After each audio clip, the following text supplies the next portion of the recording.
Ему нужно купить еды и поскорее вернуться домой. Но будучи зависимым от Твиттера, он не отрывает взгляда от экрана телефона и продолжает писать в Твиттере о своем местонахождении и читать интересные комментарии от своих подписчиков. Внезапно он слышит недавно выпущенную мелодичную песню молодой певицы, останавливается перед экраном и начинает смотреть видео на песню. В это же время к ней подбегает школьница и прыгает на него. Все ее DVD-диски падают на дорогу. Хью встает и извиняется перед ней, даже если это была не его ошибка, и он снова как бы невзначай подносит экран телефона к своему лицу. Но девочка думает, что он пытается вытащить фотографию из ее трусов и злится. Не давая ему времени опомниться, она выхватывает у него мобильный телефон и швыряет его на дорогу. Он тут же ломается. Затем она дает ему такую сильную пощечину, что Ю падает на дорогу лицом вниз. Ему ничего не оставалось, как смотреть, как девочка возвращается по той же дороге со скоростью летнего ветерка. Ее зовут Фука, и это была его первая встреча с ней в этом городе. После ремонта своего телефона он поздно возвращается домой, где его ждут сестры, чтобы принести еду. Но они уже знают из его сообщений в Твиттере, что произошло и почему он опаздывает. В отличие от Ю, который ведет Твиттер, он так мало разговаривает дома. Его сестры жалуются, что он слишком тихий. Ю чувствует себя неловко в окружении своих сестер, у которых нет братьев и сестер мужского пола. Его старшая сестра Майя приветствует его и сообщает, что его родители благополучно добрались до Америки. Тем временем он ставит упакованную еду на стол, а его младшие сестры начинают спорить из-за еды. В то время как он думает, что всегда жил в сельской местности со своей младшей сестрой и родителями. Но теперь, когда его родители переехали в Америку, он и его младшая сестра решили переехать к своим двум старшим сестрам, которые уже живут в Токио. После ужина его сестры сидят перед телевизором, когда по телевизору звучит песня той же известной певицы. Хибики весело спрашивает Ю, поддерживает ли он с ней контакт. Певица по имени Коюки была его школьной подругой, но после того, как она стала знаменитой, они перестали общаться друг с другом. Кроме того, Ю задавался вопросом, почему она помнит своего обычного школьного друга, если он никогда не пытался связаться с ней. Но Хибики напоминает ему, что он уже не тот жизнерадостный мальчик, каким был когда-то. Теперь он похож на телефонного наркомана и асоциального человека. Это его злит, и он выходит из комнаты. Прежде чем вернуться в свою комнату, Мейер заверил его, что на следующий день он пойдет в школу для поступления. Уверяет он ее и смотрит на компакт-диск, который выпал из спины Фуки. На следующий день он подает документы на поступление и выходит из школы. Тем временем он продолжает писать в Твиттере о новой школе и уже собирается опубликовать фотографию, когда видит Фуку, стоящую на крыше. И снова Фука думает, что он делает неуместные снимки со своего мобильного телефона, и она немедленно спускается вниз и бежит к нему. Она просит его отдать мобильный телефон, так как хочет сама увидеть, что он делает. Но Юй отказывается отдать его ей, говоря, что у него там есть кое-какие личные вещи. Во время этого спора телефон выпал у него из рук. Юй бежит вниз по лестнице, чтобы найти свой телефон, но нигде не может его найти. Он так волнуется, потому что одолжил этот телефон у владельца магазина. Фука присоединяется к нему в этом поиске, потому что она все еще хочет знать, что он делает, разговаривая по телефону. Когда он просит ее позвонить по телефону, который поможет ему найти его, Фука рассказывает, что у нее нет телефона, и ей нравится наслаждаться временем, слушая музыку на DVD. Это невероятно для Ю, но он оставляет ее и снова ищет свой телефон. Он также возвращает DVD, который она выбросила в последний день в дороге. Юй приходит домой без телефона, потому что нигде не может его найти. Но его раздражает, что все три его сестры одеты в нижнее белье вместо обычных платьев.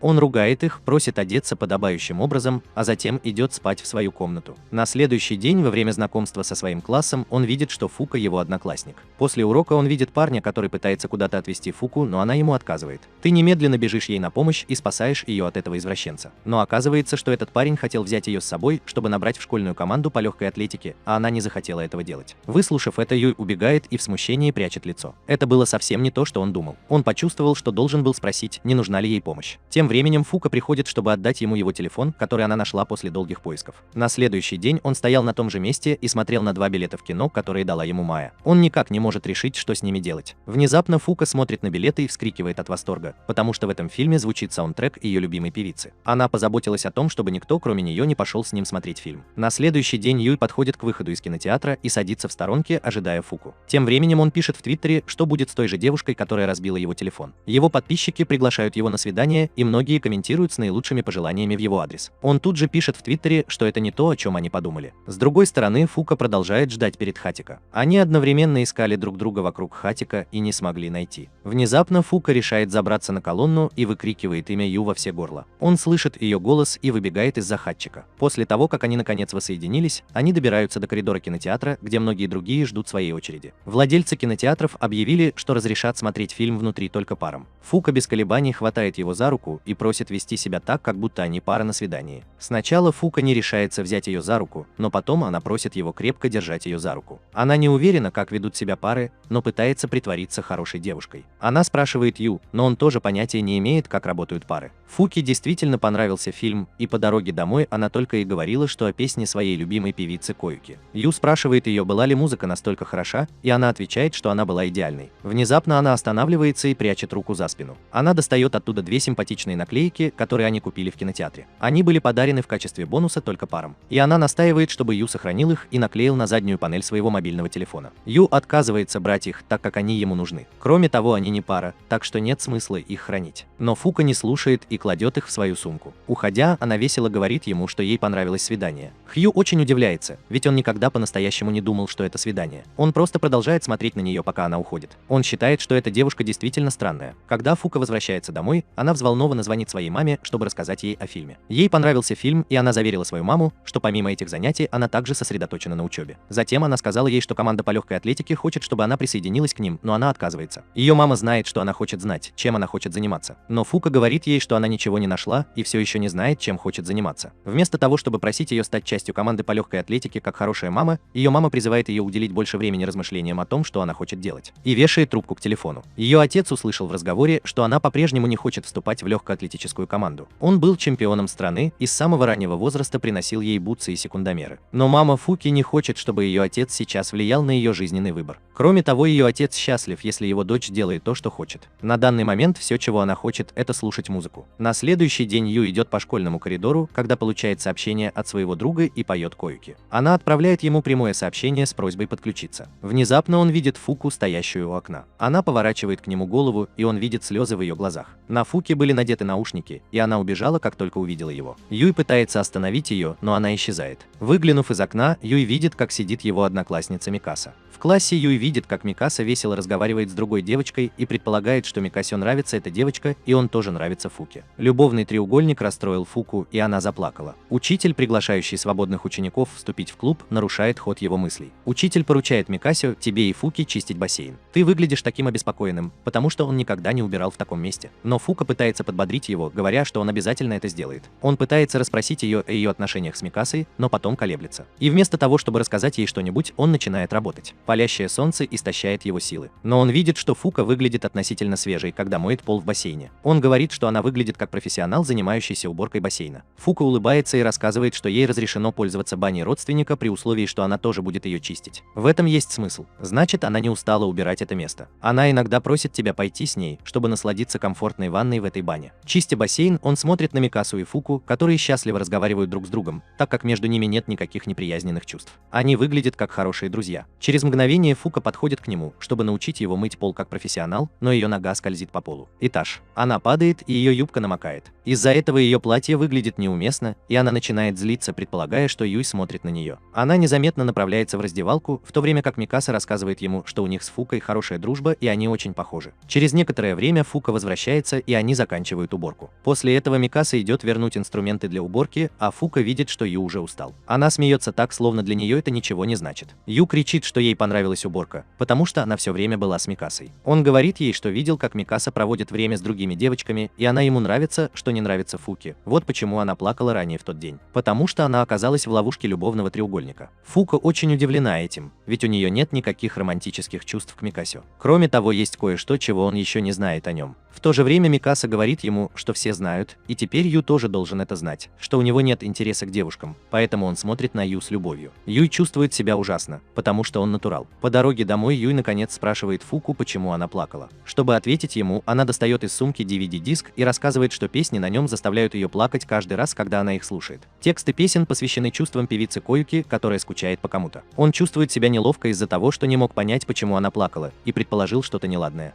Фука говорит, что ее ничто не огорчает. Единственное, что ее беспокоит, это ее растерянность. Она не знает, чего хочет. Ей грустно думать о том, что ей подходит, и она определенно не хочет вступать в легкоатлетическую команду. Фука спрашивает его совета, но он понятия не имеет, что у нее на уме. Фука говорит, что она счастлива, что он беспокоился о том, что она плачет, и что он добрый, как и значение ее имени. С другой стороны, певец Коюки получил от тебя сообщение о том, что он и вся его семья скучают по тебе. Он рассказал, что его друзья обожают ее песни и плачут над их текстами. Его ответ делает Коюки такой счастливой. На следующий день Фука участвует в соревнованиях по прыжкам в высоту, а Микаса кричит, чтобы она присоединилась к команде по легкой атлетике. Она снова отказывает ему, и Ю считает ее одаренной спортсменкой. В то же время Микаса говорит ему, что Фука сама не знает, чем хочет заниматься, поэтому она похожа на птицу в клетке. Микаса предлагает Ю помочь ей найти то, чем она хочет заниматься. Она бы с легкостью послушалась его, потому что он видел, что ее действительно влечет к нему. Позже в тот же день Фука спрашивает его, есть ли у него какие-нибудь планы на Сару. Узнав, что он свободен, она говорит ему, что они пойдут куда-нибудь вместе. После школы Фуки позвонила Коюки. Она не могла понять, что ему сказать. Внезапно она услышала женские голоса по телефону. Сестры Юи раздражают его, и он выталкивает их из своей комнаты. Они думают, что ему нужно уединение, когда он разговаривает со своей девушкой. Услышав их голоса, Коюки смеется, потому что его сестры ничуть не изменились за все эти годы. Затем Коюки приглашает его на свой концерт и говорит ему, что она в первый раз будет выступать на одной сцене с ежиком, что было ее мечтой, и он даже назвал ее Тама, потому что это был самый лучший концерт. Имя ведущего вокалиста группы Hedgehog.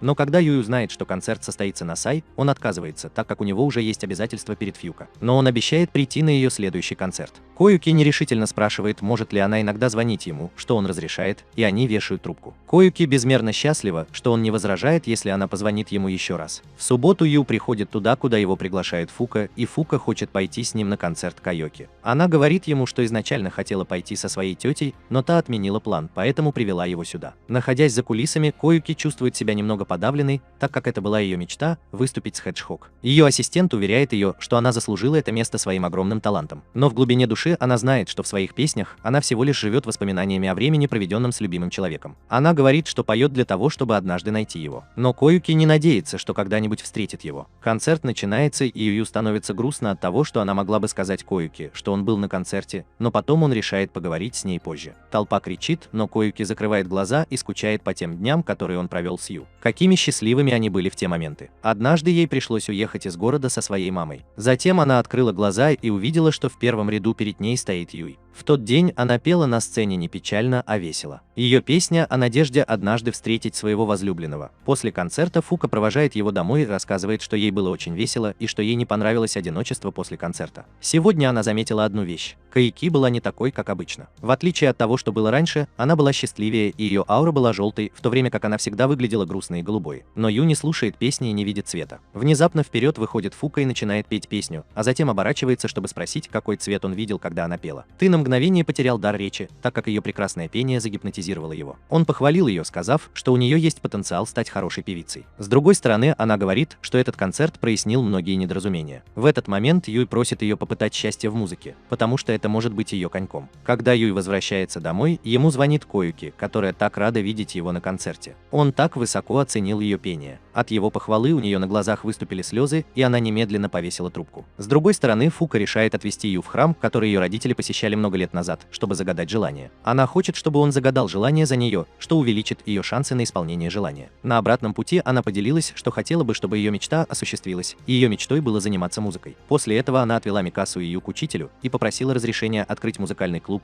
где она и двое ее друзей будут заниматься музыкой. Ю так растерялся, ведь она никогда не говорила ему, что он будет частью группы. По дороге домой Фука рассказала, что Начай была недовольна ее решением создать группу, но и присоединиться к команде по легкой атлетике тоже было бы нечестно. Микаса уверяет ее, что она должна делать только то, что ей хочется. Фука рассказала учительнице о своей мечте. Они хотят стать такой же замечательной группой, как Hedgehog. Но чтобы начать свою музыкальную карьеру, им нужны музыкальные инструменты, а денег не хватает. Их учитель предлагает им зарабатывать деньги, работая в пляжном домике во время летних каникул. Хью сопротивляется, но Фука решает это за них, и они отправляются в путь к пляжному домику на поезде. Фука выглядит такой взволнованной, словно никогда не видела пляжа. Микаса часто навещала медведей. Вместо того, чтобы поговорить с ними, Ю продолжает думать, что поступает неправильно, отправляясь с ними. Он говорит, что он интроверт и не знает, как разговаривать с людьми. Фука не дает ему закончить то, что он говорит, когда они пересекают пляж. Она не могла сдержать своего огромного волнения. Они ищут адрес пляжного домика и видят мужчину, выходящего из главных ворот. Он быстро представляется как владелец Яхаги и ждет их прибытия. Он хлопает Ю по спине, когда Ю благодарит его за то, что он позволил им поработать в его пляжном домике. Он не взлюбил Яхаги с первого взгляда, но забыл об этом и вошел в пляжный домик. Оказывается, Яхаги был барабанщиком, но не играл на нем перед людьми. Яхаги оставляет Микасу и Ю в одной комнате и напоминает им, что с завтрашнего дня они должны усердно работать, так что лучше лечь спать пораньше. Выходя из комнаты, он шлепает Ю по спине, что сильно раздражает его. На следующий день все они приступают к своим обязанностям в пляжном домике. Фука и Микаса быстро принимают заказы и разносят их по столикам. Многие девушки приглашают его на свидание, чтобы показать себя красивым парнем, но он отказывается, так как девушки его не привлекают.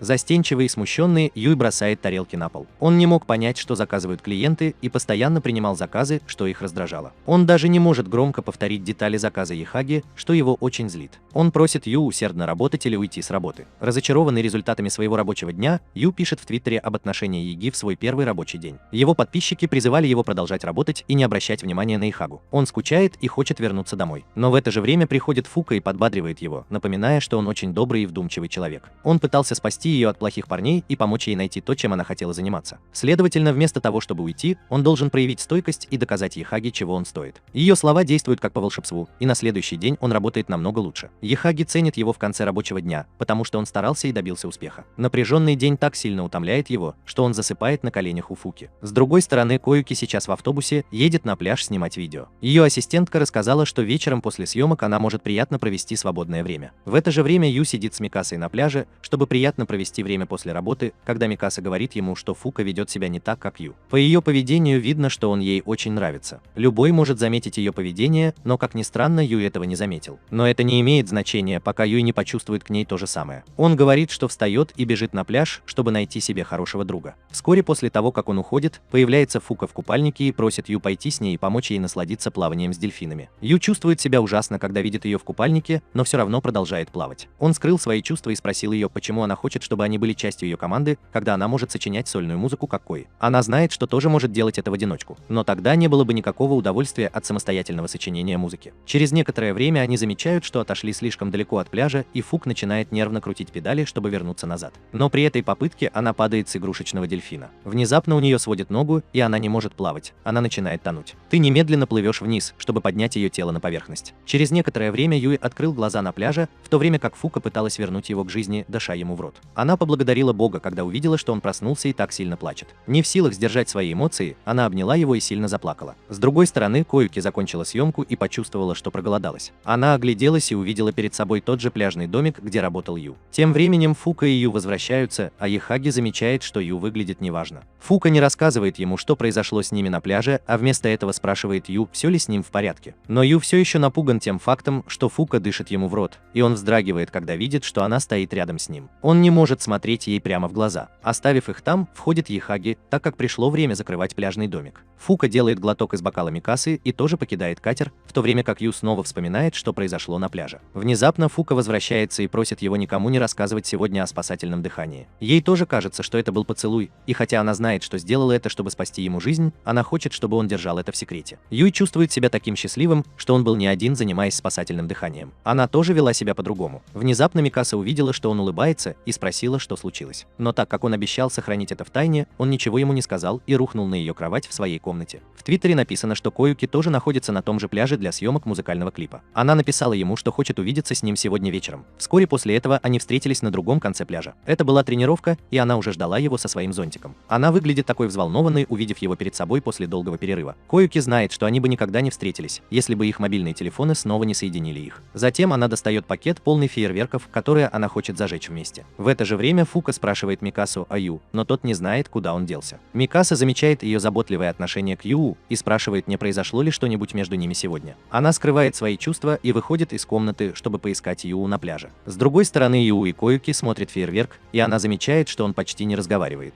Хотя Ю не мог поделиться своими мыслями о Фуке, он ценит Коюки, потому что она стала сенсационной художницей в Японии и, повзрослев, превратилась в симпатичную девушку вставай. Коюки улыбается и говорит ему, что она всегда будет для него все той же Тамой Чин. Он может называть меня этим прозвищем, которое они использовали в детстве. Она спрашивает его о их музыкальной группе. Когда она прочитала в Твиттере, что он станет ее частью, ей стало грустно, когда она узнала, что девушка преследовала его, чтобы он присоединился к группе. В то же время сильный ветер унес зонтик Коюки, и она подошла слишком близко к Ю. Это выглядит так, как будто они обнимают друг друга. Внезапно Фука подошла и увидела, что Ю обнимает ее. Фука останавливается, пытаясь понять, но затем поворачивается и бежит к пляжному домику. Ю пытается остановить ее, но в то же время Коюки не отпускает его и обнимает еще крепче. С другой стороны, Фука возвращается с пляжа, вся промокшая насквозь. Она выглядит такой разочарованной. Микаса смотрит, как она входит подходит и спрашивает, нашла ли она Ю. Она говорит, что нигде его не видела, и заходит в свою комнату, сказав, что ей нужно переодеться. Микаса замечает перемену в выражении ее лица, но продолжает молчать. С другой стороны, Коюки извиняется за то, что обняла его, так как она сделала это ненамеренно. Она просто поскользнулась, когда ее зонтик отлетел в сторону. Затем она спрашивает о Фуки и узнает, что та же самая девушка уговорила Ю присоединиться к музыкальной группе. Она надеялась, что у Фуки не сложилось неправильного представления о том, как они обнимаются, потому что они были просто друзьями. На следующий день Ю сидит в гостиной пляжного домика и ждет Фуку, так как он хочет рассказать о прошлой ночи. Как только он видит, что она приближается, он встает и говорит ей, что то, что она видела прошлой ночью, совсем не то, что она думает. Между ним и Коюки ничего нет. Он объясняет, что она просто друг, и у него никогда не было возможности сказать ей об этом раньше. Услышав это объяснение, Фука разозлилась еще больше, потому что, по ее мнению, было много возможностей, когда он мог сказать ей, что она его друг. Но он предпочел спрятаться, это происходит без всякой причины. Она убежала в свою комнату, оставив его там. Целый день Фука совершенно не слушала его, пока непринужденно разговаривала с Микасой. Она ест свой ужин в комнате, вместо того, чтобы сидеть с ними за столом. Позже Юй отправляется на пляж и продолжает думать о том, как он может наладить отношения между ней и Фукой. С другой стороны, Микаса останавливает Фуку в гостиной пляжного домика и спрашивает, не было ли между ней и тобой ссоры. Она лжет, но Микаса говорит, что он может читать по ее лицу, так что ей лучше рассказать ему правду. Она только говорит, что они поссорились, но ничего не объясняет по этому поводу. В то же самое время кто-то случайно сталкивается с ним на пляже, и он думает, что это должно быть Фука. Но он был разочарован, увидев, что это была какая-то случайная девушка на пляже. Тогда он решил, что не может сидеть сложа руки, так как скучает по ней. Поэтому он снова отправился к Фуке, чтобы рассказать ей о себе в Коюке. Он нашел ее за пляжным домиком и сказал, что они с Коюки друзья детства, которые недавно восстановили связь через Твиттер. Но вместо того, чтобы переписываться со своего официального аккаунта, она использует свой анонимный аккаунт, чтобы поговорить с ним. Вот почему он не рассказал ей о ее секретном аккаунте. Потому что фанаты могли бы начать переписываться со знаменитостями и рассылать спам по их почтовому ящику. Это злит Фуку даже больше, чем то, что Ю думал о ней как о случайной девушке, которая отправляет спам на почтовый ящик Коюки. Ю так смущается и пытается объяснить, но Фука убегает внутрь. Они не понимают, почему между ними все пошло наперекосяк. На следующий день Йихаги и Микаса замечают, что Фука все еще сердится на тебя. Внезапно они видят, как их учитель входит в пляжный домик. С ними также находится рекрутер команды по легкой атлетике. Они пришли сюда, чтобы снова преследовать Фуку и присоединиться к команде по легкой атлетике. Он спрашивает Ю, что он думает о том, чтобы убедиться, что он прав, предлагая ей присоединиться к команде. Но прежде чем Ю смогла заговорить, к ним подошла Микаса и объяснила, что это не пойдет на пользу легкоатлетической команде, если Фука присоединится к ней без интереса. Это не приведет к плохим результатам, и он должен согласиться. Фука так разозлилась на упрямство парня из команды по легкой атлетике и твердо сказала ему, что она решила раз и навсегда, что будет заниматься только музыкой. И создаст такую замечательную группу, как Hedgehog.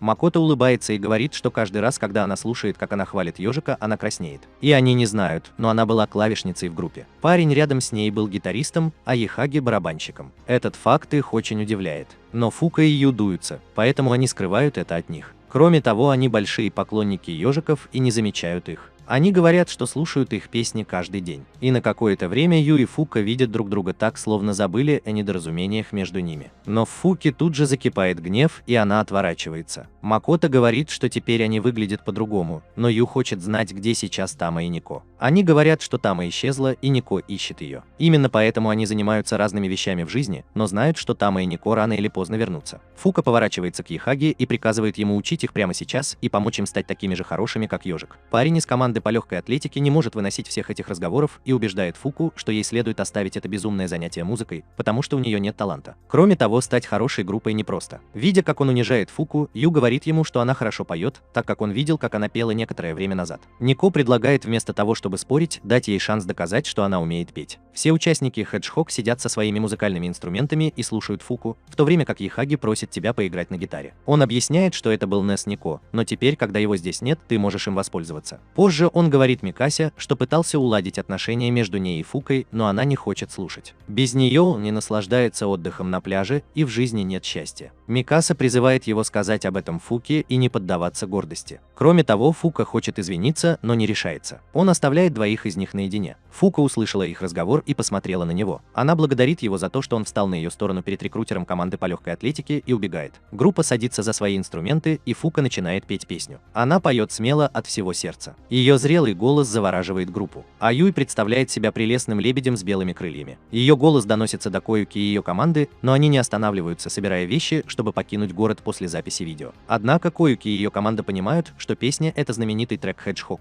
что люди на пляже задаются вопросом, происходит ли какое-то событие, и спешат послушать под музыку. С другой стороны, рекрутеру команды по легкой атлетике тоже нравится, как она поет. Песня заканчивается, и Фука видит множество людей, стоящих перед ней и оценивающих ее. Она спрашивает Йохаги о ее пении, которая лжет и говорит, что у нее не очень хороший талант, но она, несомненно, может совершенствоваться. Парень из легкой атлетической команды тоже лжет, что ему это не понравилось, но Микаса видела, как он отбивал ритм ногами. Он признается, что постукивает ногами по привычке, как барабанщик группы. Фука сразу же решает, что он будет их барабанщиком. Позже Йохаги подмигивает, что он не похвалил ее, и это поднимает ей настроение. Макото так счастлива, что добавление гениального вокалиста сделает эту группу великой. В тот вечер Ю увидел Фуку, сидящую в одиночестве на пляже, и присоединился к ней. Она хочет насладиться видом гор перед завтрашним отъездом. Через некоторое время ей становится холодно, и она делит с Ю пальто. Он пытается сделать красивый снимок звездного неба, но не может передать всю красоту из-за темноты. Внезапно он почувствовал себя неловко, находясь так близко к ней, и попросил вернуться в пляжный домик. Он попытался встать и в этой попытке толкнул Фуку, которая отбросила свои наушники в сторону, и в итоге он упал на нее сверху. После возвращения из пляжного домика Ю пригласил Коюки к себе домой. Они посмотрели свои старые фотографии и оживили воспоминания о тех днях. Кроме того, они жили неподалеку, так что недавно узнали об этом. Они увидели фотографию своей поездки к океану, на которой Коюки сердито смотрит на Юна. Он помнит, что она часто ругала его. Несмотря на то, что в детстве он часто говорил ей, что это неприятно. Но она не хочет слушать. Напротив, Коюки отрицает, что ей просто хочется, чтобы она правильно питалась и все делала правильно. Чтобы посмотреть на фотографии, Коюки подходит немного ближе, и ее красивые волосы падают ему на лоб. Они видят картинку, на которой они вместе лепят снеговиков. Он вспоминает, что это был день, когда он видел ее в последний раз перед тем, как она исчезла, но он понимает, что у нее может не быть шанса попрощаться. Он признает, что тогда был чувствительным ребенком, но должен признаться, что она ему нравилась. Внезапно Коюки испугалась, услышав это, и чтобы устранить возникшую между ними неловкость, Ю попытался сказать ей, что тогда у него были только чувства. Но прежде чем он смог объяснить, Коюки немедленно покинул его дом. Ю сожалеет, что сказал это, так как она теперь известная знаменитость, и она может подумать, что он к ней подкатывает. С другой стороны, Коюки останавливается на дороге со слезами на глазах. Она так счастлива, что не одинока в своих чувствах. На следующий день их одноклассники поздравляют друг друга с возвращением в школу после летних каникул. Мачи все еще не чувствует себя комфортно из-за того, что теперь он играет в группе, а не в легкой атлетической команде. Микаса уже видит барабанные палочки в его сумках и знает, что Начи втайне хочет играть в музыкальной группе. Гуляя с ними, Ю постоянно думает о Коюки. Он считает, что ему не следовало говорить, что она ему понравилась прошлой ночью. Внезапно многие девушки увидели их вместе и начали сплетничать, что Начи и Микаса теперь пара. Ю подслушивает их разговор и пытается объяснить девочкам, что он не такой, как они думают. Но Микаса ставит его в неловкое положение, говоря девочкам, что он охотится за милашкой Ю. Девочки понимают, что у них любовный треугольник, и хихикают. Юй становится таким раздраженным и в то же время подбегает Фука и шлепает его. Она рассказала, что ей понравилось в пляжном домике. Они познакомились с людьми из Hedgehog и отыграли свой первый концерт на пляже. Она обожает эти моменты, но Ю напоминает ей, что все воспоминания не из приятных, так как однажды она даже утонула, пытаясь искупаться в море. Фука помнит их спасительный поцелуй, а Микаса смотрит на них так, словно никогда не знал, что это произошло. Но по мнению Фуки, это тоже было хорошее воспоминание. Позже Фука рассказывает им в столовой, что участники группы Hedgehog разрешили им пользоваться своей студией, так что они могут репетировать столько, сколько захотят, когда студия свободна. После того, как они поели, они стали искать свободный столик, и Фука поделилась своим планом. Пока что они будут пользоваться инструментами ежика, а потом купят их. Они видят столик, занятый одной девочкой, и просят разрешения присоединиться к ней за столом. Эта симпатичная девочка повернула к ним голову и вместо того, чтобы отказаться присоединиться к ним, молча вышла из-за стола. Когда она уходит, Фука понимает, какая она красивая и высокая. После школы они приходят в студию ежик и пробуют свои силы в игре на инструментах. Гитарист ежика просит их сыграть музыку, чтобы он мог оценить их потенциал. Каждый из них играет на инструменте так плохо, что ему приходится их останавливать. Слава богу, они ничего не смыслят в бас-гитаре. А Микаса, похоже, совсем забыла об игре на пианино. Внезапно кто-то стучит в дверь, и другие участники группы говорят ей, что больше не могут работать с Сарой. Когда я спрашиваю, он говорит, что Сара его сестра, которую уволили из многих групп за ее необщительность. Несмотря на то, что она выдающаяся гитаристка, люди не любят ее за то, что она такая молчаливая. Они видят в окне ту же самую высокую девушку, которую видели в столовой. Фука открывает дверь, и Фука падает на Сару, споткнувшись о проволоку. В то же время Фука просит Сару стать их гитаристкой. Сара бьет гитарой по лицу Ю, а затем поворачивается к Фуке, чтобы сказать ей, что она принимает ее предложение. Сара думает, что Юи какой-то извращенец, но брат Сары ужасно переживает за него и спрашивает, все ли с ним в порядке. Он со злостью говорит, что с ним совсем не все в порядке. Они берут Сару с собой в репетиционный зал, и он в первый раз берет уроки игры на духовых инструментах. Тем временем Сара сердито смотрит на Ю, и он тоже смотрит на нее в ответ. Ее брат удерживает ее от грубости. В то же время уже слишком поздно, поэтому они решают вернуться домой. Но Фука говорит, что поскольку это их первый совместный тренировочный день, они должны отпраздновать это ужином. Начай чувствует раздражение, когда Фука называет его их лидером. Она приглашает Сару тоже присоединиться к ним, и та соглашается. На ужине Фука предлагает Climax High стать их первой композицией, но Сара не соглашается, так как Ю еще ничего не знает об игре на духовых инструментах. А в этой песне есть проблемная партия духовых инструментов.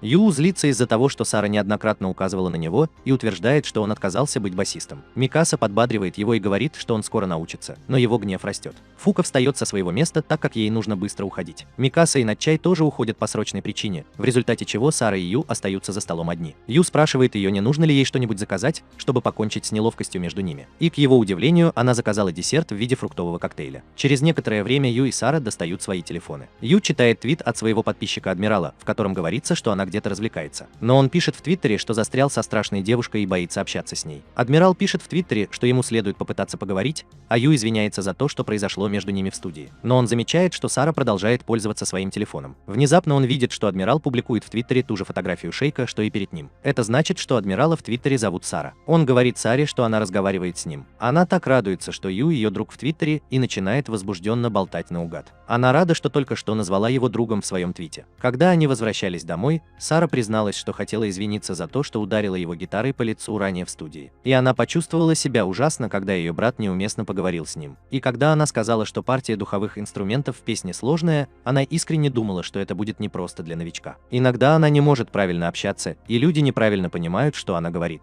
Именно поэтому ее также выгнали из другой группы. Ева улыбается и говорит, что она ему тоже просто нравится. Но теперь он приветствует ее как свою коллегу по группе. Она так много говорит на обратном пути. С другой стороны, Фука заходит в книжный магазин и покупает книгу о музыке. Микаса звонит Микото, чтобы сказать ему, что он будет играть на клавишных в группе, хотя раньше его отец был против этого. А Мачай тоже достает свои барабанные палочки, чтобы подготовиться к репетиции. Yi возвращается домой и начинает играть на духовых инструментах. На следующий день он встает рано, несмотря на то, что прошла неделя. Когда его младшая сестренка узнает, что он играет в музыкальной группе, он возбужденно кричит, чтобы рассказать об этом другим сестрам. По дороге в студию Ю встречает Сару, и они начинают гулять вместе. Его раздражает, что люди смотрят на него так, словно у него за спиной висит музыкальный инструмент. Сара пытается подбодрить его, говоря, что это выглядит круто, но он еще больше раздражается. Фука, Микаса и Начи уже в студии беспокоятся, что все места в студии заняты на весь день, так что у них нет никаких шансов потренироваться здесь. Сара хочет поговорить с кем-нибудь, чтобы получить комнату для тренировок, но Ю останавливает ее. Макото удивляет, что Ю чувствует себя комфортно, разговаривая с ней. Затем Натай предлагает им пойти с ним к нему домой, если они хотят попрактиковаться. Они были удивлены, увидев в его гараже все музыкальные инструменты, накрытые одеждой. Мачай рассказал, что его брат часто репетировал здесь со своей группой. Он не рассказывал им об этом раньше, потому что не хотел выглядеть таким заинтересованным. Внезапно приходит его бабушка и спрашивает, не хотят ли они чего-нибудь поесть. Мачай отсылает ее прочь, сказав, что с ними все в полном порядке. Тогда им всем говорят, что нужно потренироваться. Фука поет песню, и их тренировка проходит успешно. После того, как песня закончилась, Фука взволнованно поблагодарил Сару за то, что она присоединилась к их группе. Прежде чем Сара успела оценить твою хорошую игру на духовых инструментах, Фука сказал ему об этом. Так что Сара молчит. Она толкает его своей гитарой, и Юта не понимает, почему она это сделала. Фука говорит им приготовиться, так как они будут петь свою первую песню на школьной ярмарке. Ю так приятно быть частью музыкальной группы в первый раз. Коюки записывает свою последнюю песню в студии. В студии звукозаписи полно сотрудников, и они обсуждают, что ее вокал сегодня уже не такой потрясающий, как раньше. После записи Коюки уезжает на своей машине со своим ассистентом, который говорит ей, что запись прошла хорошо, но теперь ей нужно подготовиться к сегодняшнему напряженному графику. Ей нужно дать интервью многим журналам и посетить совещание по планированию концертов. Но она погружена в свои мысли о том дне, когда встретила Ю у себя дома, и он сказал ей, что тогда любил ее, но так и не смог сказать им об этом. Когда она погружается в повседневную суету и не может встретиться с Ю, ей кажется, что кто-то отдаляет ее от него. Это чувство было похожим, когда она рассталась с Ю в детстве. В детстве она однажды высмеяла Ю за то, что он боялся подниматься по высокой лестнице. Внезапно она почувствовала боль в пальце, и как только он увидел, что ее палец кровоточит, он быстро начал спускаться с лестницы. Она сказала ему, что беспокоиться ни о чем, но Ю не послушался и наложил повязку на ее палец, чтобы предотвратить заражение. В отличие от Ю, она любит приключения и уговаривает его пойти с ней в туннель. После неоднократных попыток остановить ее, он следует за ней, когда Ю видит, что она все равно равно заходит в туннель. После этого вечера приключений они прощаются и решают устроить завтра тайное убежище для них обоих. Паюки видит, как он входит в свой дом, и его мама раздражается, видя, что он приходит так поздно и вся его одежда в грязи. В ту ночь Коюки слышит громкие голоса своих родителей из соседней комнаты. Ее мать обвиняет отца в том, что он недостаточно усердно работает и перекладывает ответственность за их ребенка на нее, в то время как ее отец утверждает, что делает все, что в его силах.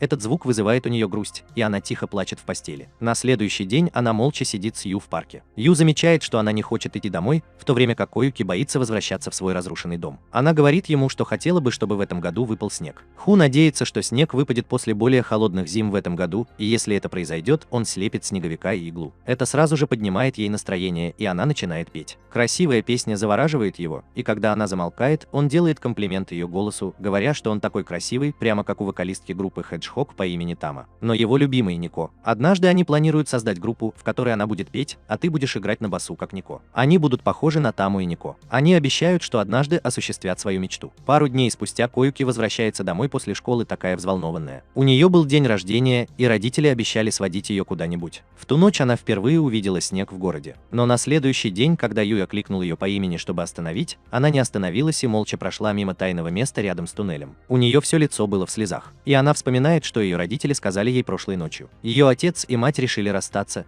и она останется с мамой в доме своего дедушки в Токио. Мысль о том, что ей придется расстаться с Ю, так опечалила ее. По дороге домой Ю подбегает к ней и хватает за руку, чтобы показать кое-что, что он сделал для нее. Она видит, что он слепил 2 снеговиков, как и обещал. Он выглядит счастливым, когда она улыбается и говорит, что у нее такое красивое счастливое лицо. В этот момент Коюки не смогла сдержать слез и начала громко плакать. Ю не могла понять, что с ней случилось. Затем она уехала из города со своей матерью, не попрощавшись. Она боится, что, увидев его, снова разрыдается. На самом деле она обещает постараться стать сильнее и всегда улыбаться так, как нравится Ю. Сцена меняется, когда она сидит в своей комнате и смотрит свою последнюю песню на DVD. На следующей встрече она хочет сказать ему, что стала сильнее, чем раньше. Так вот, чтобы познакомиться с ней, она берет билет на предстоящий концерт у своего ассистента и хочет вручить его ей лично. Идет дождь, и она останавливается перед домом Ю с зонтиком. После того, как она много раз позвонила в дверь, никто так и не вышел. Оказалось, что дома никого нет. Она пытается смотреть на стену с другой стороны, когда Ю зовет ее по имени. Она приходит в замешательство, потому что ей кажется, что она тайком пробирается в его дом. Вскоре они уже сидят в доме друг напротив друга. Извинившись за то, что не предупредила его перед приходом сюда, она дает ему билет на концерт и настаивает, чтобы он пришел. После этого она наконец набирается смелости сказать ему, что не могла набраться смелости связаться с ним раньше из-за страха, что он может возненавидеть ее. Это удивило тебя, потому что именно так он и думал. Раньше он думал, что она возненавидит его, если он отправит ей электронное письмо или смс-ку, чтобы связаться с ней. Паюки так злится, что сам удивляется, как он может так себя чувствовать. В тот момент, когда Ю обещает, что придет на концерт, ее гнев проходит, и она взволнованно начинает рассказывать ему о своей будущей песне. Когда она опускает руку в сумку, чтобы достать DVD, Ю говорит ей, что они также создали группу с девушкой, которую она видела на пляже. Коюки останавливается, когда слышит, что Ю встречается с этой девушкой. Но Ю не замечает этого и продолжает рассказывать ей, что они весело провели время на концерте на пляже и собираются выступить в школе. Не в силах расслышать подробности, Коюки прерывает ее, вставая и говоря, что ей пора уходить, так как она куда-то опаздывает. Ю идет с ней попрощаться и жалеет, что она не задержалась подольше. Так она познакомилась бы и с его сестрами. Но сейчас он так рад, что они стали друзьями. Коюки нерешительно спрашивает, могут ли они возобновить свое старое обещание выступить однажды на одной сцене. Ю с радостью подтверждает это обещание, и Коюки уезжает домой. Возвращаясь домой, Коюки так удивляется самой себе, что задается вопросом, зачем она все это делает. Внезапно автобус забрызгивает грязью ее одежду. Девочка побежала за автобусом, чтобы сделать выговор водителю за неосторожное вождение. Коюки видит, что это девочка Фука. Фука так счастлива видеть перед собой знаменитую певицу Коюки. Так как Фука живет над баней, она забирает ее домой и дает ей чистое белье, чтобы она могла переодеться в грязную одежду и помыться. Коюки до сих пор не понимает, почему она приехала сюда вместо того, чтобы взять такси и вернуться домой. Фука не дал ей возможности что-либо сказать и схватил ее за руку, чтобы отвезти домой. Она бежала так быстро, что добежала до дома, и теперь Коюки моется в этой бане. Когда она заходит в горячую ванну, к ней подбегает Фука с видом знатока и говорит, что ей не следует пользоваться полотенцем. Она помогает ей сначала вымыть тело, а потом и сама моется. Ей нравятся длинные волосы Коюки, а Коюки ценит ее чистую кожу. После этого они сидели в бассейне, и Коюки поблагодарила ее за то, что она спасла их от неприятностей. Но Фука взволнованно говорит, что всегда хотела поговорить с ней, так что было бы приятно, если бы она что-нибудь для нее сделала. Она также хочет, чтобы она подписала диск. Паюки соглашается, и Фука начинает говорить ей, что все ее песни потрясающие, и она также хочет написать музыку для их выступления в школе. Она добьется больших успехов, если будет знать, как написать песню, которая затрагивает сердца. Фука чувствует, что ее песни не только грустные, грустные, но и показывают, что несмотря на эту чистую печаль, она не перестает заботиться о человеке, которого любит. Коюки признается, что это происходит автоматически, так как она всегда пишет песни, помня о человеке, которого любила с детства. Это односторонняя любовь, но она хотела бы однажды сказать ему об этом. Она хочет знать, любит ли Фука кого-нибудь. Фука говорит ей, что она никогда не была влюблена. Коюки вздыхает с облегчением, узнав, что вы с Фукой не влюблены друг в друга, и сегодня ее сомнения рассеялись. Но Фука хочет знать, как быть влюбленной и испытывать эти милые чувства. Коюки благодарит Фуку и направляется к дому. Они занимаются музыкой в гараже. После этого все устают, но Ю все равно просит их потренироваться еще раз. Позже, на обратном пути домой, Фука рассказала, что встретила Коюки на дороге, и они вместе приняли ванну. Она ценит Коюки еще больше, потому что она действительно прекрасный человек. Внезапно Ю пытается сказать Коюки, что она тоже пришла навестить его, но прежде чем он успевает ей ответить, она переходит дорогу и идет вперед. Глаза Юя открылись на следующий день, когда в комнату вошла его сестра, пытаясь показать ему что-то в Твиттере. Фотография, на которой они обещали выступить вместе на сцене, стала вирусной, так как кто-то тайно сфотографировал их, когда Коюки навестил его. Ее сестры так злы на него за то, что он не проявил сдержанности при встрече со знаменитостью, потому что теперь это запятнает ее репутацию.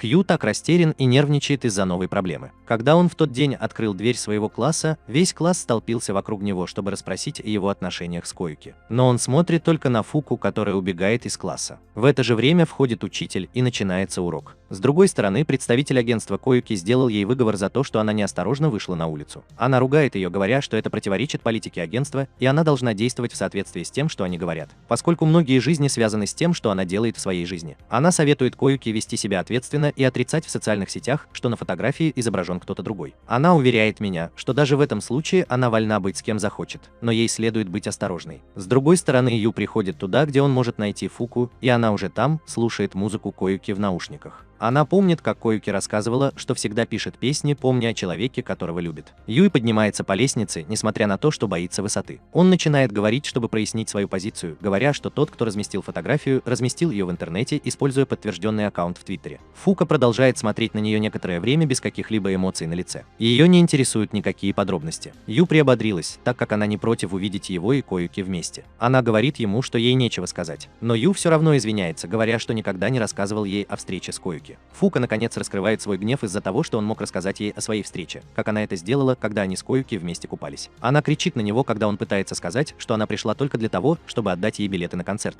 Но затем Фука принимает его извинения с добрым сердцем. Потому что там нет завтра будет важный день, и у них нет времени портить себе настроение до этого. Она спрашивает его о том, как сейчас поживает Коюки. Потому что такие фотографии могут разрушить ее репутацию знаменитости. Юй понятия не имела об этом. А Фука говорит ему, что она торопится и быстро направляется в класс. С другой стороны, Коюки читает извиняющийся твит Ю, в котором он говорит ее фанатам, что они просто друзья, и извиняется, если он задел чувства фанатов Коюки. После этого Коюки посещает шоу, где она объявляет о своей новой песне «Снежинки». Она говорит, что эта песня очень близка ее сердцу, так как у нее есть личный опыт, связанный с ней. Перед всей прессой она рассказывает, что все тексты ее песен написаны о неразделенной любви к другу детства. Она любит его, но эта любовь односторонняя. Недавно она познакомилась с ним через Твиттер и начала встречаться. Представитель агентства выглядит обеспокоенный, поскольку публично объявлять о своих отношениях неуместно. С другой стороны, Микаса останавливает Ю в школьном коридоре и показывает ему видео Коюки. Далее в видео она рассказывает, что они не состоят в отношениях и не встречаются, так как ее любовь односторонняя. И она вложила все свои чувства к нему в новую песню «Снежный фейерверк». Ю и его группа собираются в гараже. Они все нервничают из-за своего выступления, но Ю не перестает участвовать в выступлениях Коюки в СМИ. Макото и Сара пытаются подбодрить его, говоря, что после всего этого на их концерте будет больше людей, и ему не нужно беспокоиться о случайных прохожих. Фука убеждает его, что если Коюки раскроет свои чувства к нему, то в этом не будет ничего плохого. Поэтому они все решают забыть о том, что произошло, и сосредоточиться на своем выступлении. Макото так нервничает, потому что он никогда не думал, что станет частью музыкальной группы, а теперь он лидер группы. Он катается по полу повсюду, думая, что может быть ему удастся уйти до начала концерта, но он не может.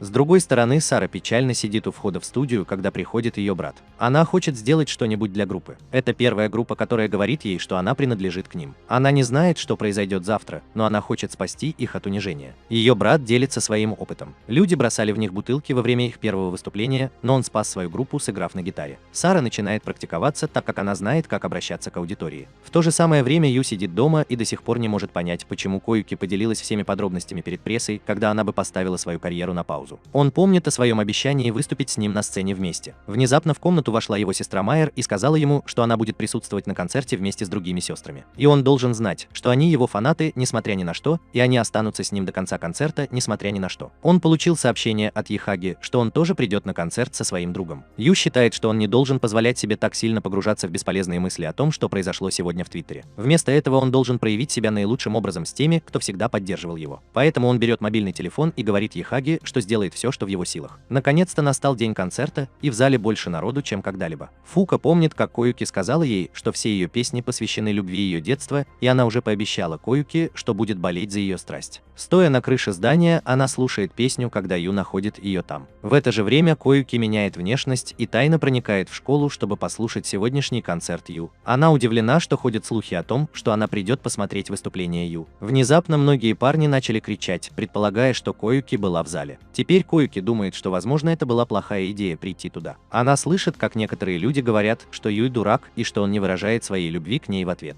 Вся толпа требует от него извинений. В то же время его сестра очень злится на бесчувственную толпу. Находясь за кулисами, Начай пытается поднять дух Ю, говоря, что он знал, что это произойдет. Теперь он хочет узнать причину, по которой ему грустно. Басист должно быть в полной форме. Ю извиняется за то, что так получилось, но он в восторге от выступления. Он чувствует себя счастливым, находясь на сцене, и не боится того, что произойдет сегодня. И все это благодаря им, потому что все его друзья помогают ему чувствовать себя прекрасно. А потом, в конце концов, они решают выступить всей командой и просят тебя поддержать его. После того, как они возьмутся за руки, они поднимаются на сцену и хватают инструменты. Толпа в гневе закричала, требуя, чтобы вышел басист. В то же время Коюки так страшно видеть разъяренную толпу. Но, направляясь к сцене, Ю чувствует себя сильнее, чем когда-либо, потому что он находится рядом с этими замечательными людьми, которые являются его друзьями. Он чувствует, что может завоевать мир, если будет с ними. Толпа требует от него извинений, но говорят, что все они будут петь, несмотря ни на что. Как только Фука говорит ему приготовиться петь, кто-то из толпы бросает бутылку в Ю, ранив его в лоб. Это также повреждает музыкальный инструмент, который он держит в руке. Внезапно какой-то человек собирается швырнуть в Ю еще одну бутылку, когда приходит его сестра, чтобы остановить гнев этого парня. Теперь толпа знает, что семья Ю тоже здесь, поэтому они решают выплеснуть свой гнев на них. Какой-то парень хватает свою сестру за кулак и начинает унижать ее. Коюки не могла этого вынести. Она сняла платье и закричала, что это ее нужно наказать. Хью так удивился, увидев ее, что толпа зажала ее между ними. Он не смог удержаться и уже собирался спасти ее, но Макото остановил его, так как прямо сейчас он ничего не мог сделать. Концерт транслируется в прямом эфире, и люди наслаждаются хаосом. Владельцы ее агентства видят, что происходит на концерте по телевизору, и немедленно решают принять меры. Внезапно свет выключается, а затем на сцене включаются прожекторы. Начинается музыка, и Фука начинает петь в идеальном ритме своим завораживающим голосом. В этот момент все замолкают, как будто никогда не ожидали, что у них получится так хорошо. Брат Сары гордится своей сестрой, в то время как Йихаги сидит за кулисами и слушает их. Как эксперт он знает, что иногда они сбиваются с ритма. Песня Fly in the Sky поднимает настроение аудитории так высоко, что как только песня заканчивается, они начинают громко кричать. Все хлопают в ладоши, потому что песня замечательная. В конце песни Фука протягивает руку и просит Коюки выйти на сцену и спеть вместе с ней. Они решили спеть старую песню музыкальной группы Ёжик. Когда они поют вместе, между ними возникает естественная химия, и это просто фантастика. Ты видишь, как два его любимых человека поют на сцене вместе. Он помнит, как в детстве Коюки пела эту песню в парке. В конце песни зрители приветствуют их громкими криками. Фука поблагодарила ее, так как ей очень понравилось петь с Коюки. Но Коюки уверяет, что Фука тоже фантастическая певица. Затем она повернулась к зрителям и извинилась, если ее предыдущее заявление задело их чувства. Но она хочет сказать им, что ее чувства никак не связаны с басистом Ю и его семьей,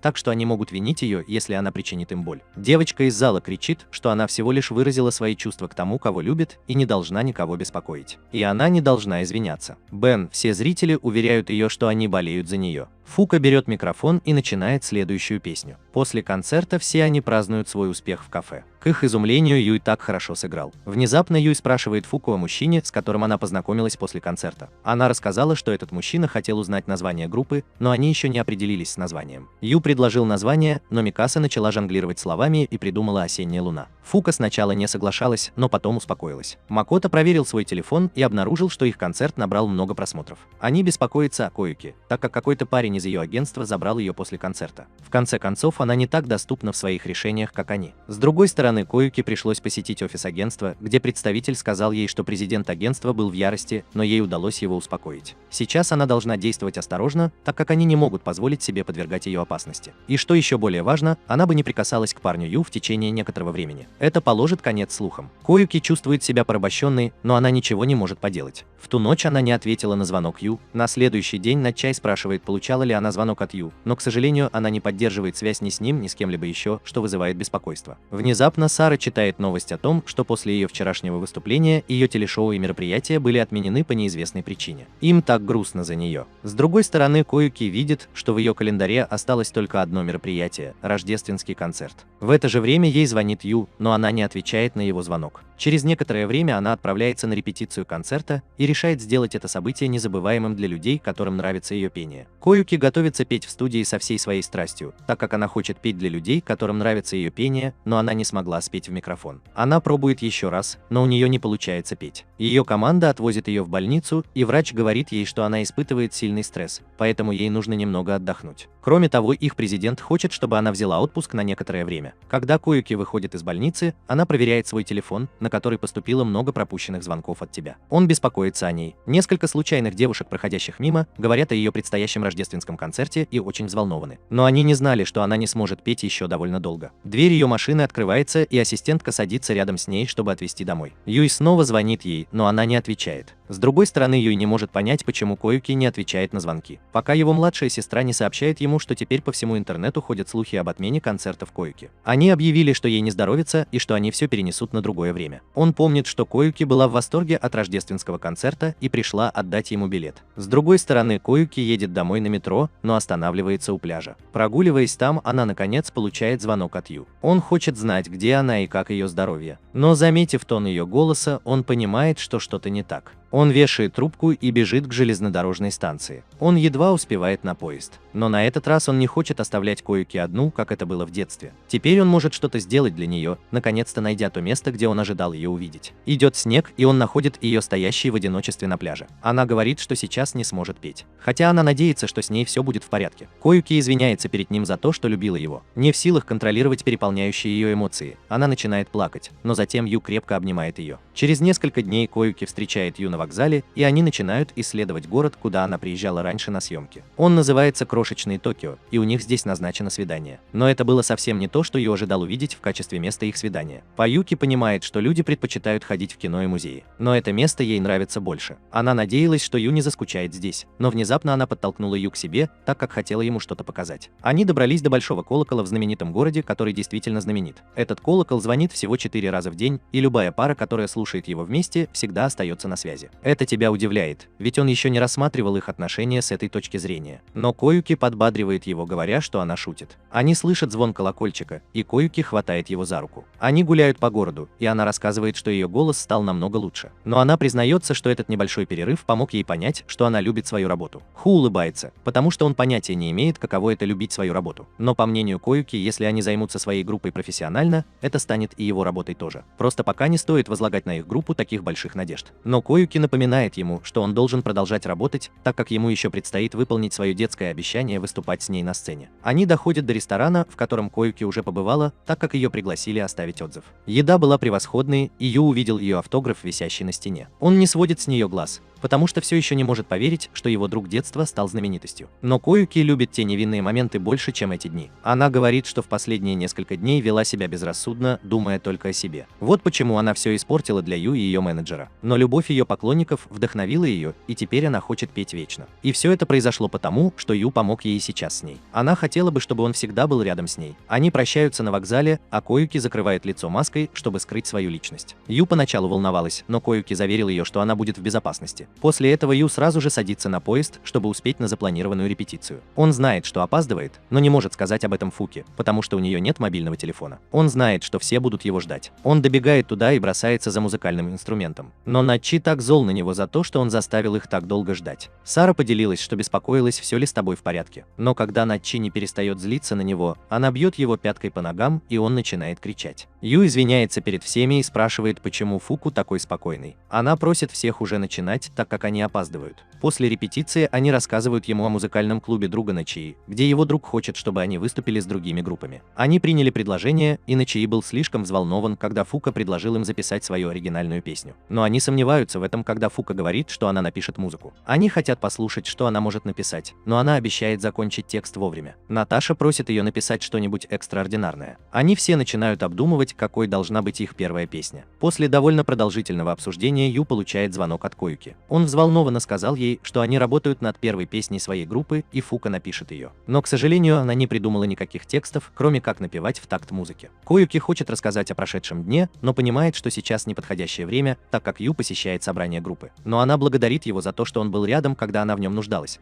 потому что благодаря ему она чувствует себя лучше. В это же время Фука выходит из ресторана и видит, что Ю разговаривает по телефону. В это же время Ю вешает трубку. После этого Фука пытается написать текст песни, но ей приходит в голову только мелодия. Она устает и начинает думать, что Ю на свидании с Коюки, а позже еще и разговаривает с ним по телефону. Чтобы перестать думать об этом, она меняет место и выходит на улицу. Но эти мысли не покидают ее. Она помнит о своем обещании Коюки, что поможет ей воссоединиться с любовью всей ее жизни. Фука изо всех сил старается помочь Коюки. С другой стороны, Ю все время практикуется в игре на басу в своей комнате. Внезапно он находит брелок для телефона, который ему подарила Фука. Он почти забыл о них, но теперь ему хочется, чтобы Фука написал отличную песню для группы. Фука пытается стереть все свои мысли и заходит в гараж Натчеза, чтобы показать, что она сохранила на своем устройстве. Но до сих пор там не было ничего, кроме настройки. Они жалуются, что нет текстов песен, но Фука уверяет их, что она напишет их со временем. Микаса и Сара сразу же начинают работать над мелодией и аккордами. Через несколько дней они заканчивают сочинять музыку, но работа над текстом еще не завершена. Сара не хочет торопить ее, но напоминает, что времени осталось совсем немного. Но Юй успокаивает ее, говоря, что ей следует сосредоточиться на том, чтобы писать о том, что она любит. Фука чувствует себя немного обремененной их ожиданиями. На обратном пути домой Сара делится мыслями своего брата о том, что ей понравилась музыка их песни. Похвала от старшего артиста делает Фуку такой счастливой. Хотя она и ценит тебя за то, что ты так сильно совершенствуешься как басист, очевидно, что он усердно работает и так много практикуется. Ты просто хочешь быть таким же хорошим, как остальные участники его группы. Фука сначала шутит, что он говорит как ответственный взрослый, но потом останавливается и обещает написать текст вовремя. Но ее друзья знают, что она скоро придумает отличные тексты. Но Микасё кажется, что она ведет себя не так, как обычно. В тот вечер она допоздна пыталась писать тексты песен. С другой стороны, Ю получает звонок от Коюки и сообщает, что они работают над новой песней, но Фука еще не закончила писать текст. Коюки ненадолго останавливается, чтобы кое о чем подумать. Затем она спрашивает тебя, не хочет ли она с ним встретиться. Зная, что завтра вечером у него тренировка, она заверяет его, что это не займет много времени, и вешает трубку. С другой стороны, Фука помнит, что Коюки пишет песни, помня о своих мыслях о любви. Она пишет только то, что хочет ему сказать. Внезапно кто-то выходит ей навстречу. Это Макото, который пришел сюда, чтобы встретиться с ней с другим мужчиной. Он услышал ее песню в клипе, который стал вирусным после их первого выступления. Как музыкальный продюсер, он хочет нанять ее, потому что считает, что ее голос лучше, чем у Коюки. Именно это он почувствовал, когда они вместе выступали на сцене. Но он хочет, чтобы она была только с ним одним. Он пришел сюда не для того, чтобы нанять ее группу, так как он внушает ей, что она создана для того, чтобы стать знаменитостью. Но Фука сразу же говорит ему, что она не оставит участников своей группы. Именно это Макото-сан уже говорила ему раньше. Но музыкальный продюсер просит ее дать ему второй шанс. Фука уходит из ресторана, сказав ему, что не будет с ним связываться. По дороге в гараж она видит, как Коюки и Ю фотографируются вместе. Она тут же прячется за кустом и не понимает, почему у нее так сильно бьется сердце, когда она видит их вместе. Фука слышит, как они собираются куда-то пойти. Ей это не нравится, и она бежит в гараж на сегодняшнюю тренировку. Микаса замечает ее обеспокоенное выражение лица и спрашивает, но она улыбается, как ни в чем не бывало. В это время в комнату вбегает Ю. Начай хватает его, догадываясь, что Ю снова на свидании, и начинает слегка душить. Фука продолжает печально смотреть на него. Прежде чем они смогут начать репетицию, Начай хочет знать, продвинулся ли Фука в написании текста песни. Но она смущенно кивает, что ей еще предстоит это сделать. Микаса знает, что Фуку что-то беспокоит, и он защищает ее, говоря Начи, что ему вообще не следует спрашивать ее о текстах песен. Таким образом, он непреднамеренно оказывает на нее давление, что ужасно сказывается на ее творчестве. Начи улыбается, потому что он просто спрашивает об этом по привычке и хочет, чтобы все было продумано заранее. Кроме того, это его способ проявить заботу, но Сара говорит ему, что у него это не очень очень хорошо получается. Что бы Начи ни говорил, это выглядит так, будто он бросает камни в другого человека. Гё оставляет их спорить друг с другом и спрашивает, не беспокоит ли что-нибудь Фуку. Он подходит к ней и спрашивает, не может ли он чем-нибудь помочь. Хотя он и признает, что у него нет опыта написания песен как друг, он может сделать все, что она захочет. Фука, которая уже раздражена и находится под давлением после этих ссор и наблюдения за тобой с Коюки, не смогла сдержаться и начала кричать на Ю, чтобы она оставила ее в покое. Ю удивляет, что с ней случилось. С другой стороны, сестры Ю смотрят, как Коюки поет песню по телевизору, рассказывая о том, что Ю и Коюки были бойфрендами и подружками соответственно. Они никогда не думали, что их младший брат станет бойфрендом знаменитости. Они знают, что их детская дружба крепнет.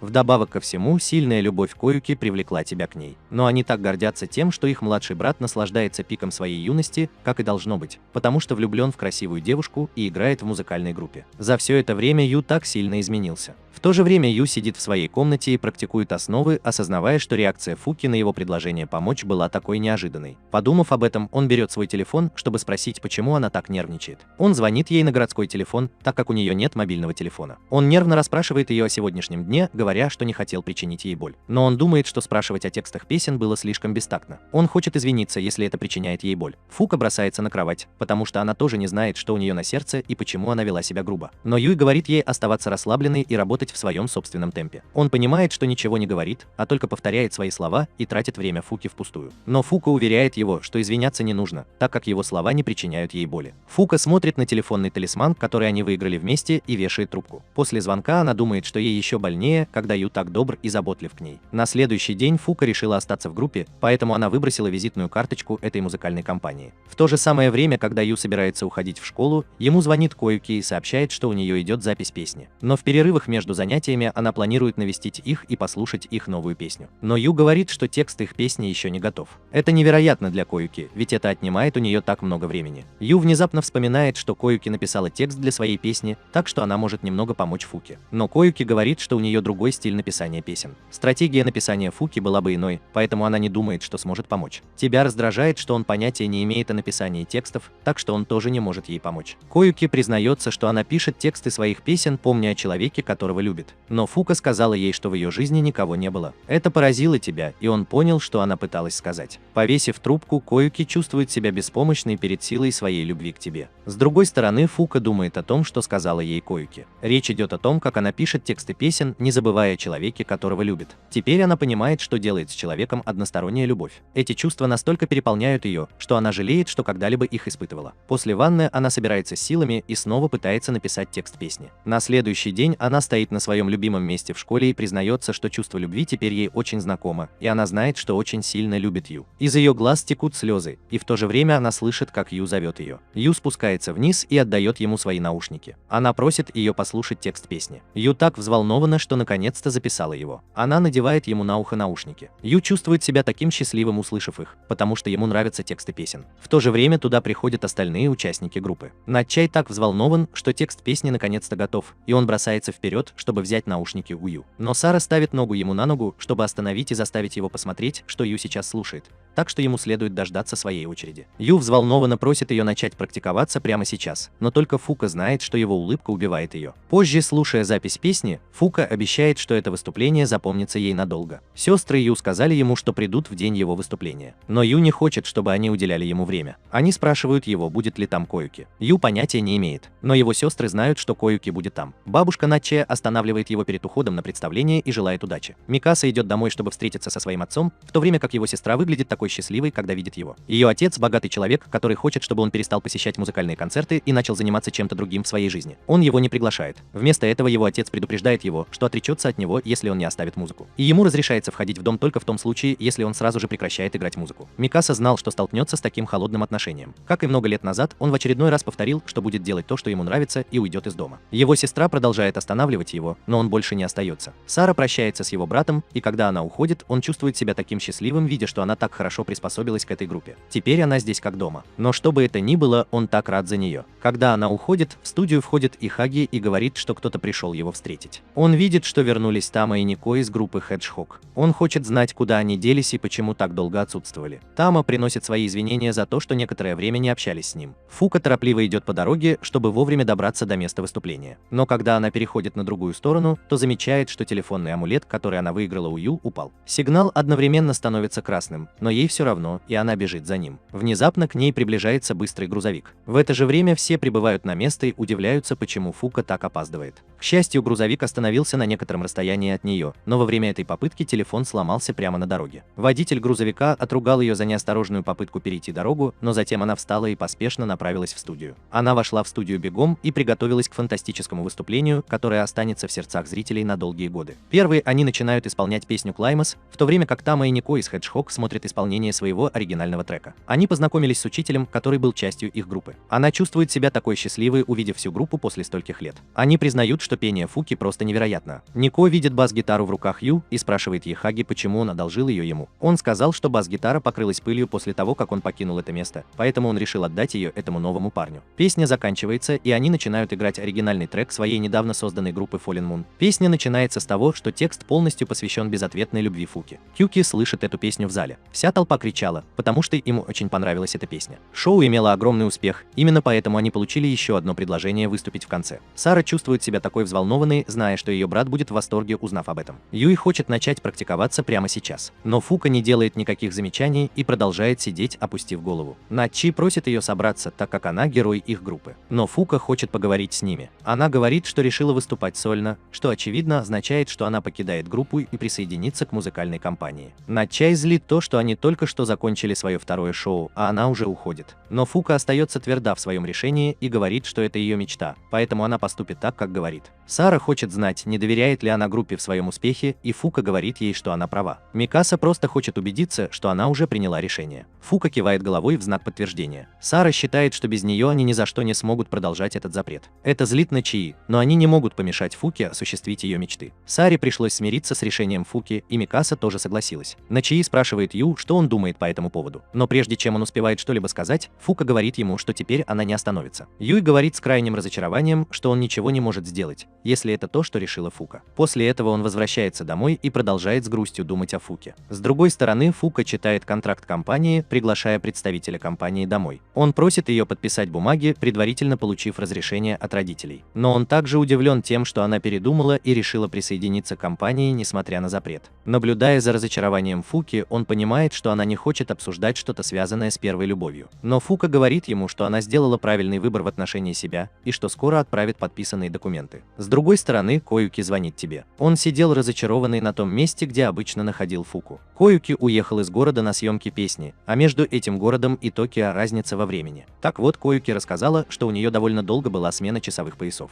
Когда она рассказала мне о записи своей песни, ты не мог много говорить. Она заметила, что прямо сейчас тебя что-то беспокоит. Но он лжет, говоря, что все в порядке. Коюки хочет поскорее вернуться домой и думает, что они встретятся, как только она вернется. Скоро они встретятся в здании школы. Начай все еще дуется из-за того, что случилось с их группой, и не видит смысла встречаться снова. Он хочет знать, добавят ли они в группу нового вокалиста. Но Сара отказывается от этой идеи, так как они не могут уступить место Фуки кому-либо другому. Начи предлагает им публично объявить о распаде группы. Сара останавливает его, чтобы он не высказывался так опрометчиво, но Начи признается, что это причинило ему сильную боль, потому что сначала он пригласил Фуку присоединиться к треку, но в итоге сам присоединился к нему. Он был счастлив, так как нашел удобный способ отвлечься от всего, пока это не случилось, потому что он не получал хороших оценок. Теперь он должен вернуться, так как открываются спортивные стипендии, и его тренер заверил его, что он порекомендует свое имя кому-нибудь, потому что считает, что у него большой потенциал. Чувства Микасы ничем не отличаются от его собственных. Во время разговора Юй хранит молчание, что злит Начи, и он хватает его за воротник, потому что он знает, что Фука никогда бы не ушла, если бы он остановил ее. Они успокаивают Начи, но Ю по-настоящему расстроен. С другой стороны, Фука записывает свою первую песню в музыкальной компании. Менеджер оценил ее за отличное исполнение после того, как она закончила песню. В то же время брат Сары спрашивает ее, не хочет ли она присоединиться к другой группе, которая ищет гитары. Он чувствует себя ответственным, потому что именно он познакомил Фуку с музыкальной компанией,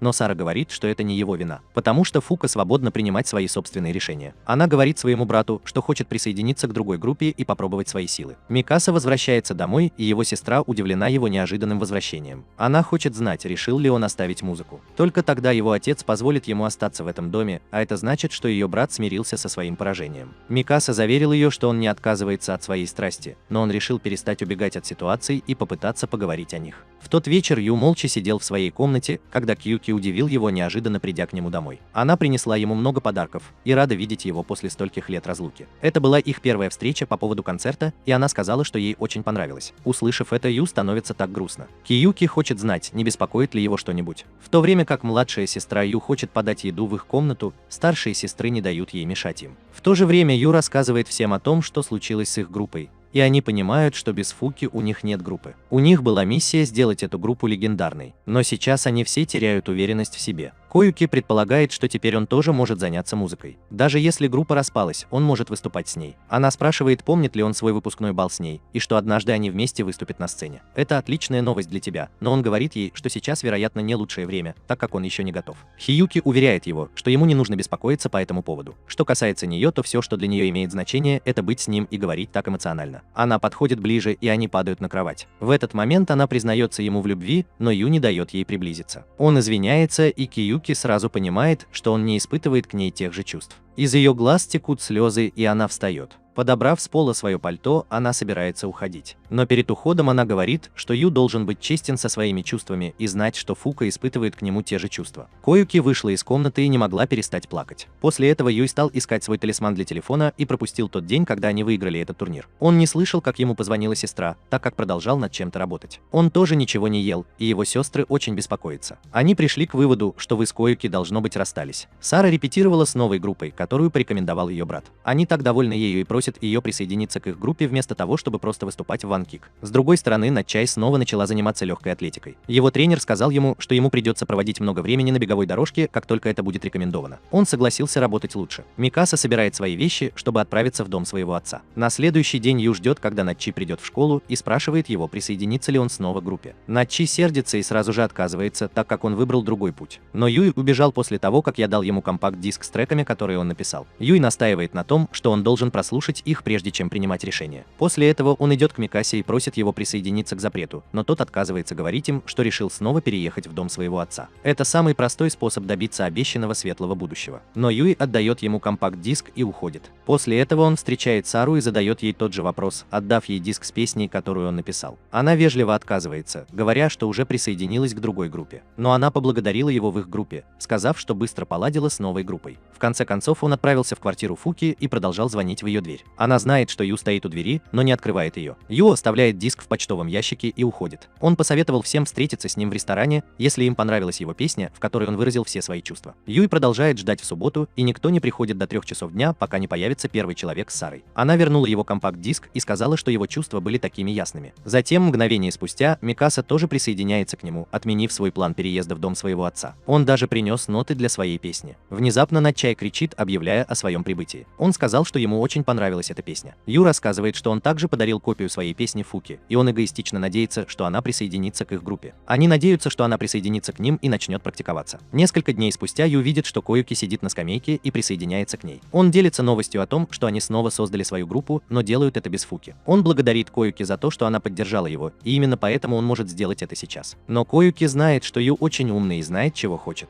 Ю извиняется перед ней за то, что отказал ей в любви, но она встает и счастливо улыбается. Вместо этого она протягивает ему руку и благодарит его. В ту ночь Юй снова стоял перед зданием, где живет Фука. На этот раз дверь открывается, и пожилая женщина представляется мамой Фуки. Она говорит ему, что Фуки нет дома. Ю уходит, попросив маму рассказать Фуки о его визите. После того, как Ю отослал Ю, мама Фуки входит в комнату Фуки и говорит ей, что мальчик ушел. Фука чувствует себя ужасно из-за того, что заставила свою мать солгать. Ее мама хочет, чтобы она еще раз подумала, что это именно то, чего она хочет. Фука уверяет ее, что она знает, что делает. Ю идет по улице и смотрит на комнату Фуки. Он ничего не может сделать, чтобы заставить ее изменить решение. Но в то же время они начали репетировать песню, которую Ю написал, чтобы воссоединить их. Его песня была так хороша во время репетиций. Сара отмечает, что Начи допускает много ошибок. Начи и Микаса вступают в дружеские ссоры, когда Сара спрашивает тебя, не хочет ли она о чем-нибудь поговорить. Она рассказала, что ее брату позвонили из клуба, где они выступают. Теперь они хотят, чтобы они снова приехали и выступили там. Сара не выглядит такой обнадеженной, поскольку знает, что это невозможно без ведущего вокалиста. Но Ю сразу же начинает готовиться и спрашивает всех, смогут ли они это сделать. Начай и Микаса не уверены, должны ли они сказать да или нет. Увидев их, Ю обещает, что вернет Фуку в их группу. После После его заверений они согласились выступить в клубе. Так вот, Сара сказала им, что она передаст своему брату, что они готовы. После этого Ю оставляет голосовое сообщение на стационарном телефоне Фуки, в котором говорит, что хочет сообщить ей нечто удивительное. Они получили еще одно предложение выступить в том же клубе. Он хочет сказать им, что выступление состоится через 2 недели, и он надеется, что она выступит вместе с ними. Он также просит Фуку встретиться с ним один раз. Когда сообщение заканчивается, мама Фуки спрашивает: «Это ты?». Фука нацепляет на лицо фальшивую улыбку и говорит своей маме, что это ты, и она уже сказала ему, что отныне будет выступать только сольно. Глядя на подарок, который ей дал ХДС, она еще раз напомнила себе, что не может быть рядом с тобой, несмотря ни на что, и никогда не будет. Возвращайся назад. В студии Фука встречает Коюки возле торгового автомата. Она рассказывает, что поначалу это всегда тяжело, но со временем становится легче. Когда Фука говорит ей, что решила выступить сольно, Коюки решает рассказать ей, что произошло между ней и Юго. Она с грустью сообщает ей, что рассталась с Ю. Это всегда было односторонним отношением. И это ее вина, что в своей одержимости она не смогла оценить чувства Ю. Он не был в нее влюблен. Коюки говорит Фуке, что она сама говорила ей ранее, что никогда не была влюблена. Но ее первая песня была полностью посвящена ее чувствам по поводу ее любви. Она знает, что она должно быть чувствует. Когда Фука слышит это, она чувствует, что ее охраняемый секрет раскрыт. И она отрицает, что это была всего лишь песня, которую она написала, подумав о том, какой может быть любовь. Это было ее воображение об одностороннем увлечении. Коюки смеется над ее нервозностью и советует ей быть искренней в своих чувствах, иначе все только ухудшится для нее. А потом Коюки уходит от нее, сказав, что было здорово познакомиться с ней. После репетиции Ю прощается с ней еще до того, как они узнают, что он направляется домой к Фуке. Микаса говорит, что он навещает ее каждый вечер после репетиции, потому что она не ходит в школу. Начай предлагает им всем пойти к Фуке домой и попытаться поговорить с ней, попросив ее присоединиться снова их группа. Но Сара и Микаса хотят, чтобы ты уладил отношения между ним и Фукой первой. По ее мнению, лучшее, что они могут сделать для Фуки, это усердно тренироваться, чтобы добиться совершенства в песне до ее возвращения. Мама Фуки еще раз говорит тебе, что она еще не вернулась домой. Сказав ей, что вернется завтра, он отдал ей что-то со своей спины. С другой стороны, по дороге домой Фука думает о совете Коюки быть верной своим чувствам. Они идут по дорожке одновременно, но не смотрят друг на друга. Когда Фука возвращается домой, она видит, что ее мама слушает песню Hedgehog, где она является ведущей вокалисткой вместе со своими друзьями. Она комментирует, что все они выглядят такими счастливыми на шоу. На лице Фуки сияла широкая улыбка. Даже ее мама сомневается в решении Фуки, потому что, по ее словам, она уже довольно давно не видела ее улыбающейся. Это то, чего она хочет?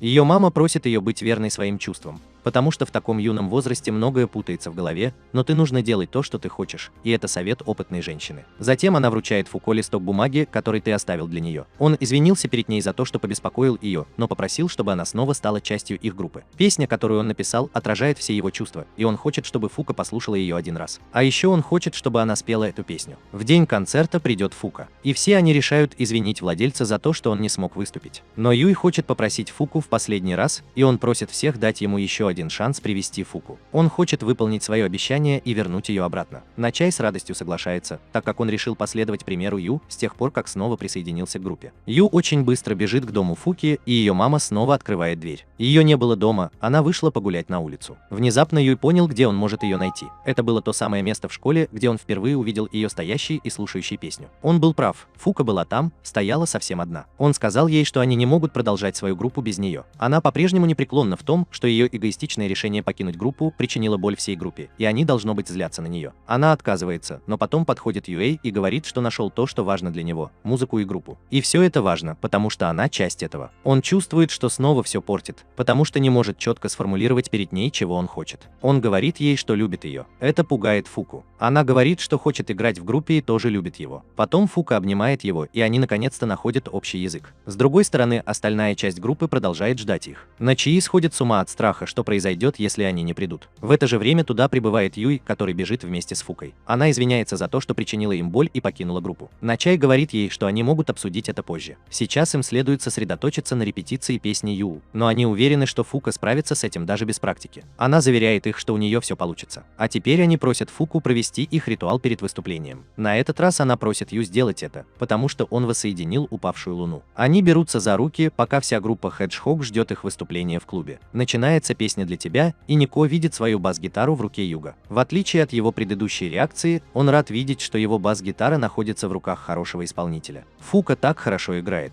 Коюки знает, что Ю удалось вернуть Фуку. После этого осталось допеть только одну песню, но зрители хотят большего. Перед началом следующей песни Фука спрашивает каждого, знают ли они, чего хотят. Поскольку она сама этого не знала, кто-то помог ей найти свой путь. Именно так она основала группу и теперь выступает перед всеми. Она советует всем делать то, что они хотят. Затем она начинает свою вторую песню. Во время песни все моменты проходят перед ее глазами. Дни, которые они провели вместе в пляжном домике, и как Ю пытался спасти ее, когда она тонула, а он в итоге потерял сознание. А потом она поцеловала его, чтобы вернуть к жизни. Они основали свою группу и переживают самые счастливые моменты вместе на сцене. После выступления они показывают друг другу брелоки для телефона, которые Фука получил после их первого свидания. После выступления в клубе Начай получает благодарственные звонки, но теперь Ю берет Фуку с собой. Ежики снова воссоединяются и начинают выступать в студии Hedgehog.